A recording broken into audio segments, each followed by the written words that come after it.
Germán Castro Caicedo fue un periodista, escritor y cronista de los más grandes de Colombia. Decenas de periodistas de todo el mundo habían intentado hacer un reportaje de televisión con García Márquez, pero él es un hombre supremamente tímido y se había negado casi que sistemáticamente. Sin embargo, este año él decidió contar parte de su vida y para eso escogió una programadora de televisión colombiana y un periodista también colombiano. La suerte la tuvimos RTI y yo. Fue el segundo hombre más leído en nuestro país después de Gabriel García Márquez. Muy difícil con los anunciadores, especialmente cuando tocamos ese tema. Luego toqué el de la gran industria norteamericana de la marihuana. Estuve en Estados Unidos, usted recuerda, Bernardo. Mostramos una industria que movía hace 3 años, según estadísticas que no habían sido rectificadas por la autoridad, $30.000 millones en marihuana. Eso fue una repercusión durísima. Falleció de un cáncer de páncreas que solo lo mantuvo vivo desde el diagnóstico 10 días. El periodismo colombiano perdió a uno de sus más grandes representantes. Hoy murió en Bogotá Germán Castro Caicedo. El periodista, cronista y escritor dejó un legado enorme para todas las generaciones de comunicadores. Recorrió el país buscando la verdad y contando historias que retrataron la realidad colombiana. Es un ícono del periodismo, admirado por todos los periodistas del país, un hombre que se ofrendó literalmente a la investigación para dar una buena noticia. Hoy recordaremos y homenajearemos su vida y trayectoria, así que si quieres conocer más de él te invitamos a que te quedes, porque en Mundo Fara te lo contamos todo. Algunas veces hablar demasiado. ¿En dónde? De los que en privado. ¿Sí? No dejar hablar a la gente. ¿Y me embalo de golpe mucho. Siento pena con la gente cuando veo que estoy sentado en la palabra. Sí. Pero dicen que el periodista que no tenga que contar está en nada, ¿no? Está en la olleta. Se vive mucho, y cada vez en un lado, en otro, un medio.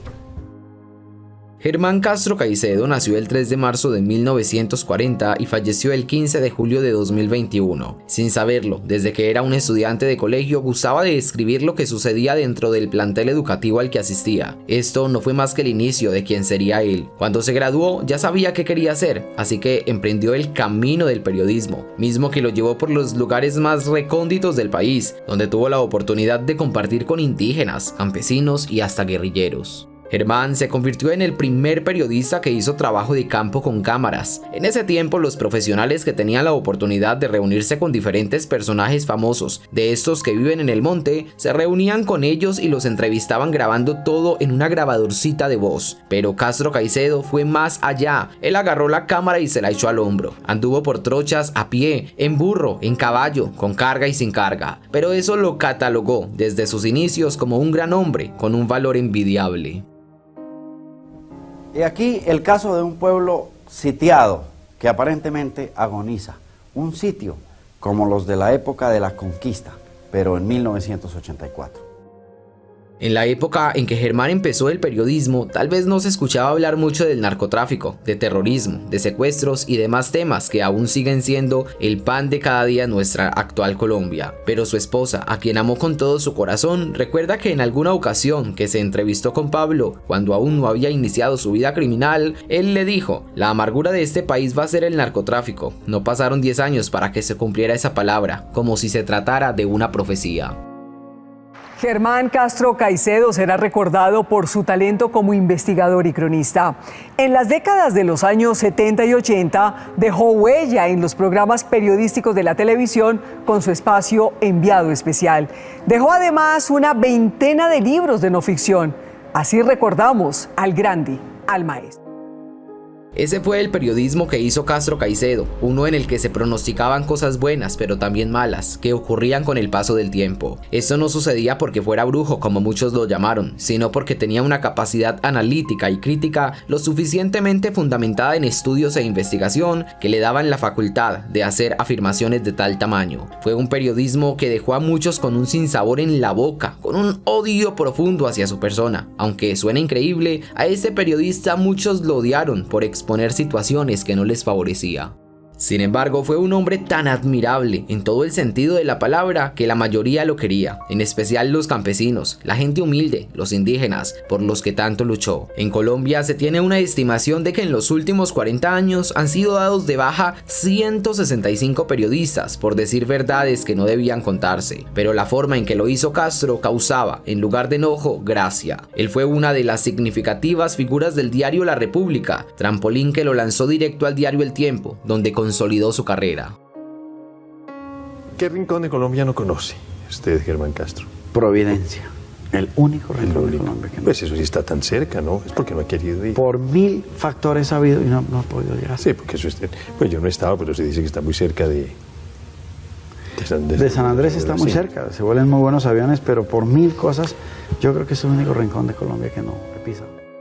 Entrevistó personajes de la talla de nuestro Nobel Gabriel García Márquez, escritor, Jaime Bate Mancayón, uno de los líderes que tuvo la guerrilla del M-19, Carlos Pizarro, exguerrillero del M-19 y candidato a la presidencia, y del mismo Pablo, como lo dijimos anteriormente. Esas entrevistas que acabamos de mencionar son de las más sobresalientes en la carrera profesional de Castro. Sin embargo, entre esas, la más escandalosa fue la que tuvo con Jaime Bate Mancayón. Él era el líder del M-19 cuando entre el 18 y el 19 de abril de 1980 el país conoció su rostro. Nunca había salido en cámara y lo hizo gracias a la diligencia de Germán. Si algo tuvo este hombre fue un amor inmenso por su patria. Su esposa dijo en una entrevista, a Germán Colombia le corría por las venas. Y eso lo corroboran sus amigos, quienes dicen que su carrera fue dedicada a los más humildes de este país, pues se obsesionó con la idea de revelar el sufrimiento de las comunidades pequeñas y pobres económicamente hablando. Julio Sánchez Cristo recuerda que con él durmió con habitantes de calle, con damnificados, con etnias indígenas, entre muchas más minorías que a menudo son olvidadas por los periodistas de esta nación. Lo que fue la gesta libertadora de nuestros países y se conoce la geografía que atravesaron esos ejércitos patriotas, RTI Televisión decidió que hiciéramos la travesía de los Andes entre los llanos orientales y Boyacá, cruzando a 4000 metros de altitud por el páramo de Pisba. Pero, además de periodista, también fue un gran escritor, tanto que fue el segundo hombre más leído después de Gabo. Entre sus más de 30 libros, todos famosos, los más vendidos y conocidos por todos sus seguidores son Colombia Amarga de 1976, El Carina, que fue traducido a 9 idiomas, Mi alma se la dejó al diablo, Perdido en el Amazonas y La bruja. Era tan magno su trabajo que un día recibe una llamada y como gozaba de tan buen humor dijo, ¿no será su mamá abuelita? Y le contestaron del otro lado, no, no es mi mamá abuelita, habla con el presidente Belisario Betancur, llamo para decirle que no he podido dormir, era tarde de la noche, agarré su libro, acabo de terminarlo y llamaba para felicitarlo, es lo mejor que he leído. No sabemos qué libro fue, pero es que todos fueron una obra maestra, según cuentan sus lectores. Cuando él decidía empezar un libro, como todos eran trabajos investigativos, entonces primero compilaba toda la información que tomaba él mismo y de primera mano. Un día de 1998, estando en Rusia, buscando información para un nuevo trabajo, tuvo un resbalón, cayó y su parte trasera de la cabeza se vio fuertemente afectada, tanto que estuvo un mes en observación, sin saber el idioma, sin tener a nadie más que a su esposa a un lado. Este accidente le dejó sin los sentidos del gusto y el olfato de por vida. También le hizo perder el equilibrio, pero este sí lo recuperó poco a poco. Podríamos llamar la costa de la selva, se mueven en el campo que se mueven los radares estos, hablemos entre la Amazonia, entre el trapecio amazónico y el Pacífico. Entonces, como se habrán dado cuenta, hemos mencionado mucho a la esposa de Germán, la señora Gloria, y es que no podríamos pasar por alto a esta mujer que lo acompañó durante 45 años y solo la muerte los pudo separar. Para quienes los conocen de cerca, saben que el amor que Germán Castro Caicedo le profesó a esta mujer fue casi idolátrico. Estuvieron juntos en los buenos y los malos momentos, fortalecieron su amor. En los últimos días de vida de Germán, ella recuerda que le preguntaba con mucha frecuencia, mi amor, ¿qué sientes? Y él siempre le respondió, amor por ti. Germán veía por los ojos de Gloria. Fue tan grande este sentimiento que cuando le dijeron que tenía que vivir conectado a una máquina, su respuesta fue, ¿más para Gloria? Yo no le voy a hacer eso, aparte le dañaría el sueño, y no lo hizo. Con Gloria tuvo una hija que les dio 2 nietas. Ellas se convirtieron en la excusa perfecta para viajar a París cada que podía a visitarlas. Disfrutaba de viajar. Madrid era otro de sus destinos favoritos, donde compraba buena ropa, buena comida y buen vino. Siempre salió ante cámaras con una sonrisa y una cara amable, pero nadie sabía que llevaba su procesión por dentro. Era insulinodependiente desde hacía varios años. Tenía problemas coronarios y renales. Todo esto se conjugó con un cáncer de páncreas que se lo llevó en semana y media después de haber sido diagnosticado.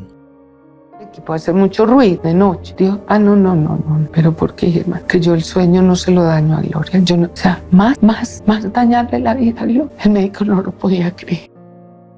El gran Germán Castro Caicedo falleció el 15 de julio de 2021 en su casa, en su hogar, en su cama, rodeado de su familia, en especial del amor de su vida. El accidente en Rusia, un secuestro, 2 accidentes aéreos y varios peligros en la selva no lo pudieron matar, pero el cáncer, esta enfermedad demoníaca, se lo llevó a mejor vida. Sin embargo, curiosamente, ni aún la muerte ha podido callarlo. Sus páginas siguen siendo leídas y todavía sumergen al lector en ese mar de amargura que quiso combatir. Su voz sigue siendo escuchada y su nombre aún es engrandecido. ¿Y tú recuerdas a Germán Castro Caicedo? Déjanoslo saber en los comentarios.